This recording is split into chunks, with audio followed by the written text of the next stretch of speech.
Hey everybody, Rashi Vayetzei, chapter 28, verse 17. Chapter 28, verse 17. Yaakov has just woken up from his sleep and he says, behold, God is in this place and I did not know. Chapter 28, verse 17. Vayira, Yaakov was very afraid. Vayomar, and he said, Ma nora hamakom hazeh. Look how awesome is this place. This is the house of God, and this is the gate to heaven. So it's a very long Rashi here. Rashi says, this is the house of God. He wakes up and he says he's in the house of God. So what does this mean? Rabbi Yossi ben Zimra. So Rabbi Elazar said in the name of Rabbi Yossi ben Zimra, this ladder, Omed be'er Sheva, it was standing in Beersheba. Ve'emtza shifuo magia keneged beis hamikdash, and the middle point of its incline, the middle of this ladder was corresponding to the Beit HaMikdash. When it says this is the house of God, it means the middle point of the ladder was right over where the temple was going to be. Be'er Sheva made bidroma shel Yehuda. Be'er Sheva was in the southern part of Judah. The Yerushalayim b'tzafon, Jerusalem was in the north of it. The Gvul sheben Yehuda Binyamin. We know that Jerusalem was part of Judah and part of Benjamin. Ubeit El haya b'tzafon shel Nachla Binyamin, and Beit El was in the north, the northern part of the boundary of Binyamin. The Gvul sheben Binyamin ubein Bnei Yosef. It was the border between Benjamin and Joseph. Nimsa Suam. So we see from here a ladder, Sharagov the Beersheba, whose legs were on Beersheba, Mirosho Beit El, and its head was in Beit El. Magia Emtsa Shifuo Negi Yerushalayim. The middle point corresponded to Jerusalem, and that's why it's called Kiyam Beis Elkin. And we say in this context, Uklape Sha'amru Rabotenu Sha'amar Kadosh Baruch Hu Tzadik Zeh Bala Beit Maloni Bipater B'Lolina. And this is what it says in Chulin, that God says this righteous man has come to my inn, i.e. to Jerusalem, and he didn't stop for the night. So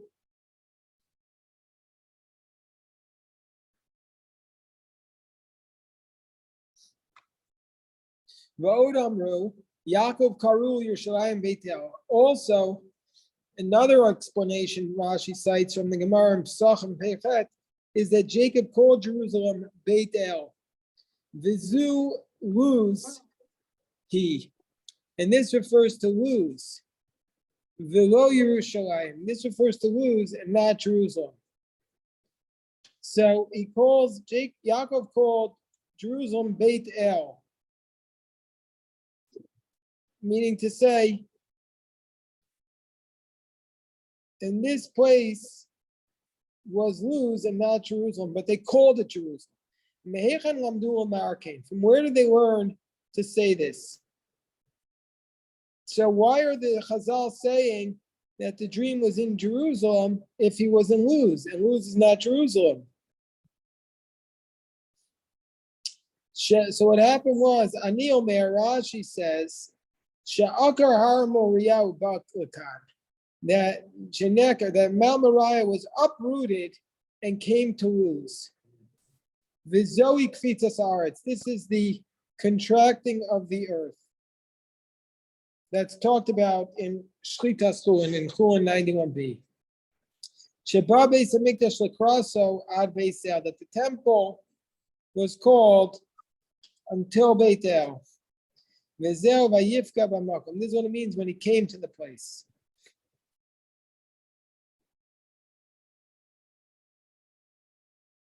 But couldn't it be that just he had, he had the knowledge of where Abraham binded Isaac, and so if that place was so holy, he had no reason to even want to stay there for the night. That you don't go to you come to a town, the first place you go to sleep is in the shul. That's not very respectful. So, like, this midrash is basically criticizing him instead of. Well, let's talk about this midrash. Yeah. So to me, I read it differently. I read it that the midrash is saying that Mount Moriah could come to us wherever we are. Now, wherever we are, we can make Jerusalem. That it was uprooted and it met him where he was. V'im Tomar, and now we'll get to the part you were saying, Rabbi Yosef. And if you're going to say when Yaakov passed the temple, why didn't he stop there? So the answer is,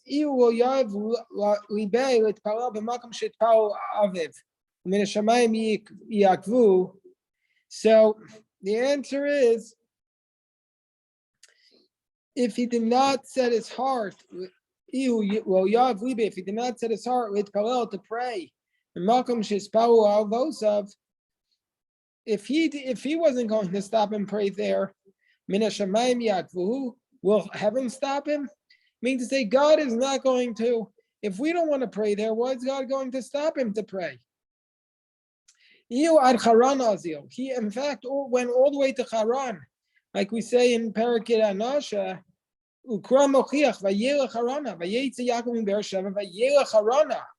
he went all the way to Haran and Haran. And when he came to Haran, he said, he says,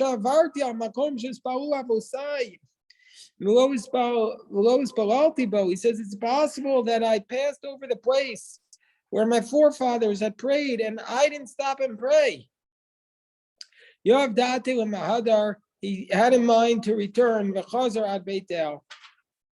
and he returned all the way to Beit El. So there's a lot of powerful ideas in this Rashi. The first one, let's summarize it because it's a very, very powerful Rashi. The first one is that Yaakov was referring to the place that the ladder was over the temple. It was over the place of the temple. That's what he was referring to.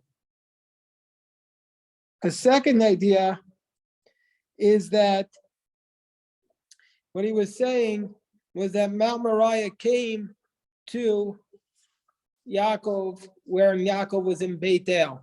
Mount Moriah was lifted up and came to him. And then the third idea is that Yaakov made it all the way to Haran, and then he wanted to go back and pray in the place where his ancestors had prayed. Now the next Rashi says, Rashi says he was afraid and he said, look how awesome is this place. Manorah, Targum, Ma Dechilu Asron Adain.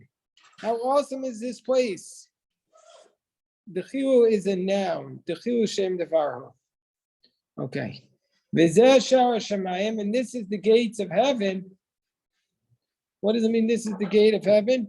Makom Tfilah. This is a place of prayer. La'alot Tfilatam Hashemayma. To bring up their prayers to heaven. The Midrasho, and the Midrash means Shebeit Hamikdash Shamala Mikuvan Keneged Beit Hamikdash Shamata. And it's teaching us that the heavenly temple in above, God built the Beit HaMikdash above, that corresponds exactly to the Beit HaMikdash below. What a powerful idea. That the Beit HaMikdash above corresponds exactly to the Beit HaMikdash below. This is the same idea we have that when we have tefillin, Hashem Yisbarach has tefillin. It says in Gemara Brachos, in Dav Vav, that just like we have tefillin, Hashem has tefillin. The only difference is our tefillin say how much we love God, but Hashem's tefillin says how much Mikam Chayisrael Goyachavaretz, who's like you, a nation of Israel.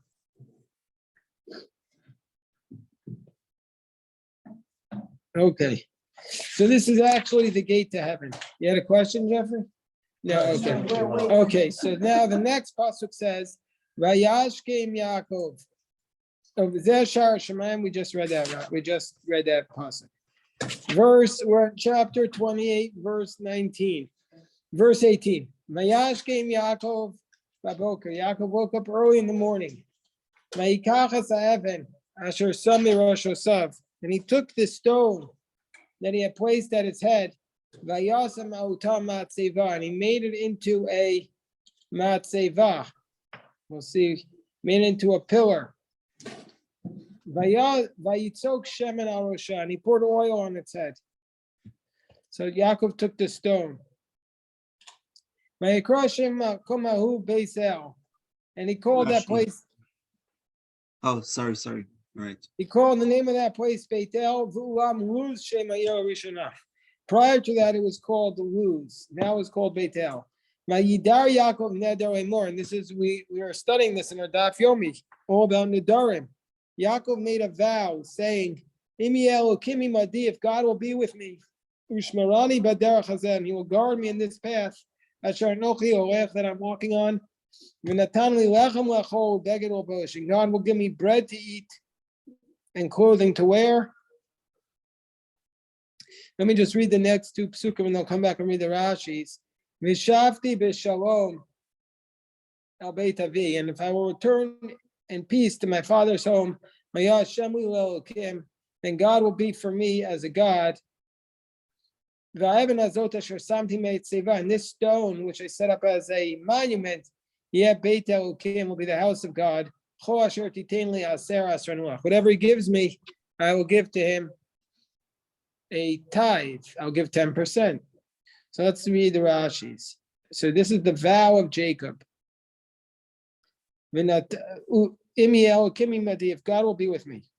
If he will guard me.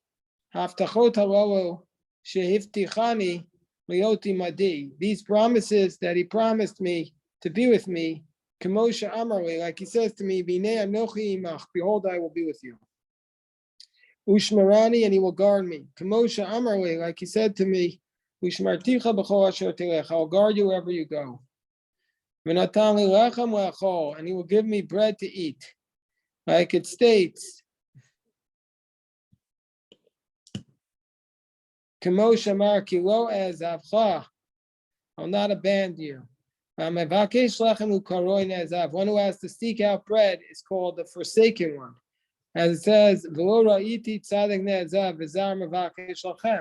it says in I never saw somebody, a tzaddik, who was abandoned and seeking bread.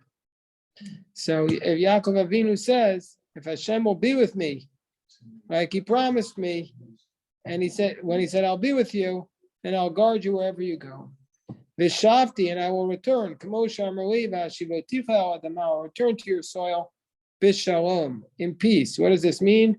Shalem minachet, whole from sin. Shalo almad midarkei Lavan, that I will not learn from the ways of Lavan. So what does that mean? Bishalom, in peace.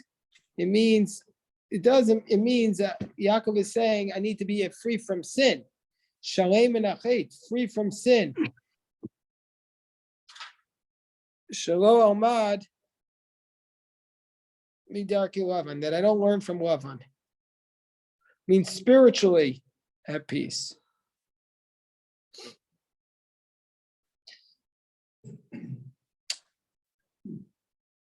V'haya Hashem li le'elokim, and Hashem will be a God to me. She'achol shemo alai, that his name will rest upon me. Mitchil vatso, from beginning to end.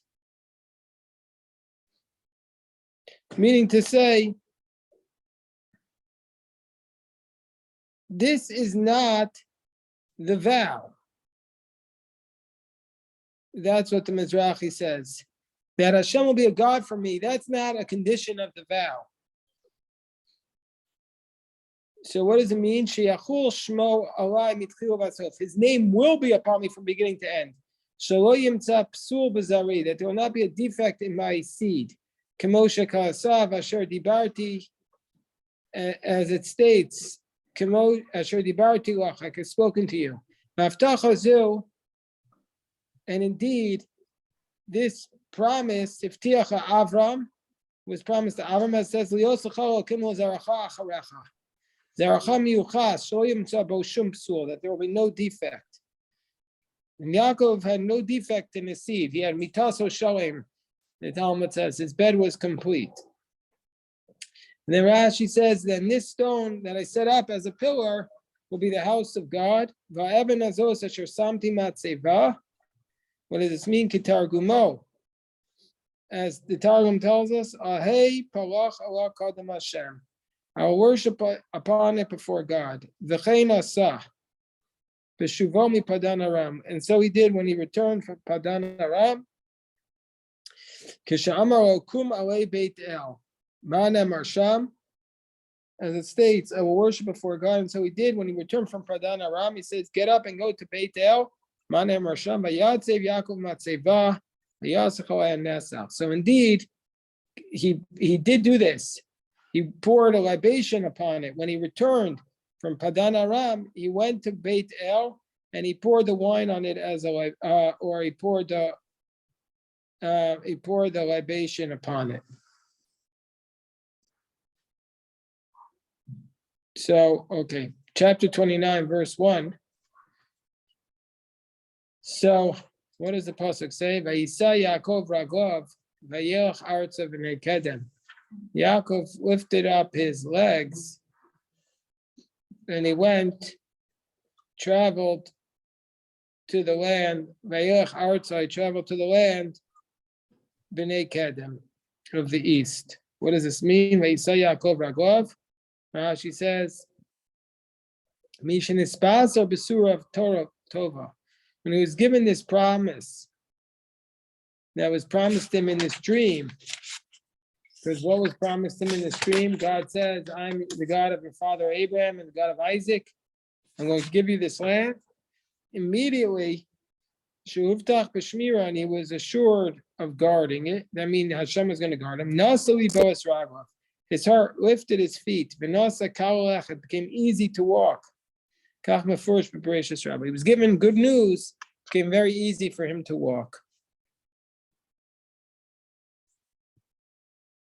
So it's almost passive instead of active.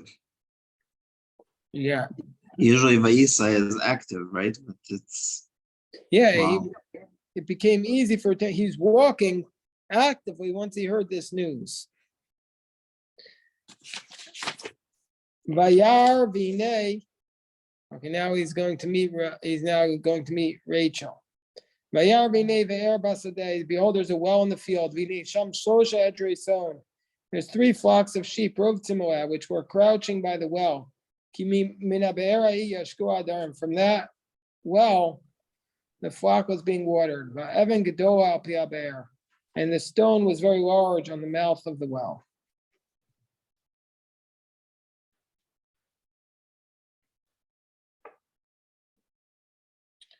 Okay, so what does this mean?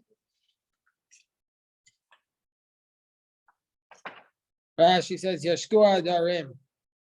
And there were 3 flocks of sheep. From that well, they would water their flocks. Rashi says, Mashkim Habroim es Adarim. The shepherds would water their flocks. And the verse is speaking B'Lashon Kitzara, an abbreviated version. Abbreviated language. It's often done. Okay, v'nesfu shamako adarim, and all the nesfu shamako adarim, all the flocks gathered there. V'galuas ha'evan me'alpia be'er, and when they all gathered there, they rolled a stone off of the well. V'ishkuas hatzon, and they water the sheep. V'yishivuas ha'evan alpia be'erim koma, and then they returned the stone on the top of the well to its place.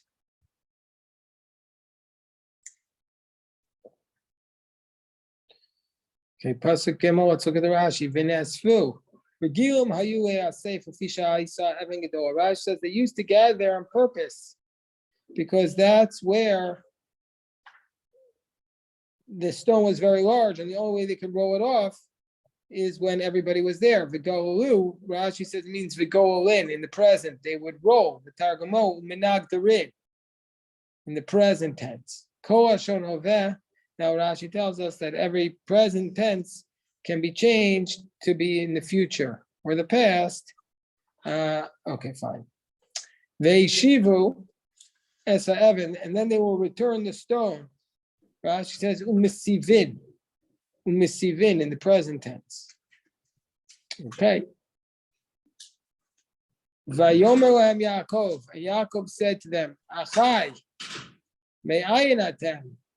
So Yaakov says to them, my brothers, from where are you? Vayomer mecharan anach. So they say we come from Haran. Vayomer lahem. And so Yaakov says to them, Hayadatem es Lavan ben Nachor. You know my mother's brother Lavan, the son of Nachor. Vayomer Yadanu. And they said, yeah, we know him. Pasuk Vav. Vayomer lahem Shalom lo. And they say, how is he doing? Yaakov says to them, how is he doing?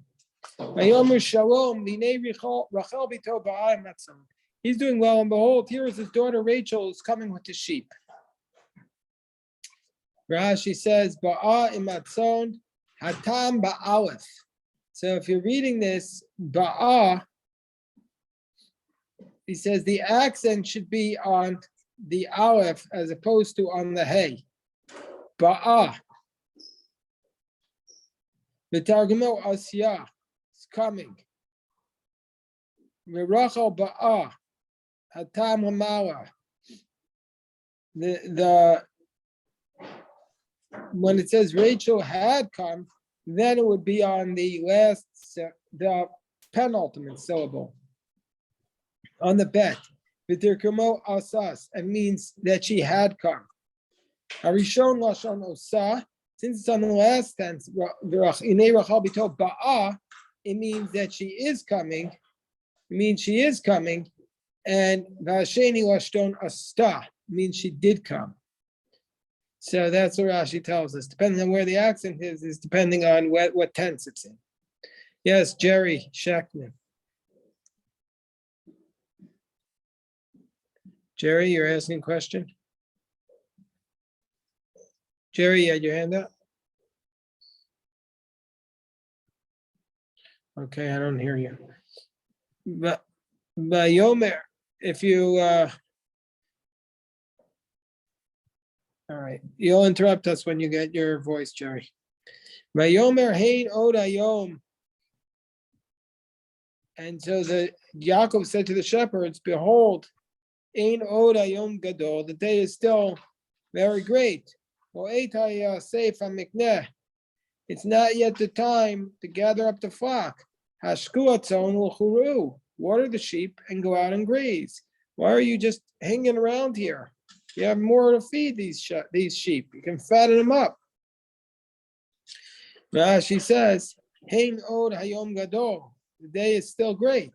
Rashi says he saw them, rotzim. Saw them crouching. Kasavar sharotzim lasof hamikdabaytev. Well, you rode. He thought, oh, they're done. They're calling it a day, even though it was plenty of time left in the day. There's plenty of time. If you're hired workers, you're not done with your job. If it's your animals, not the time to gather in the flock.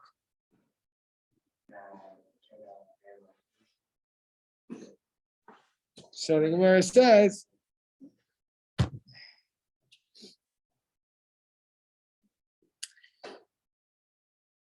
so they said, Vayomru, they said to him, Lo nuchal ad asher yeyasvu kol adarim. They said, sorry, we're not going to be able to until all the flocks are gathered up. The Galua 7, once all the flocks are together, then together we'll roll off the stone and we'll water the sheep. Rashi says, we can't do it because the stone is too big. We can't roll it off. That means that's the reason why we're still here. We're waiting for everybody to come to roll it off. In the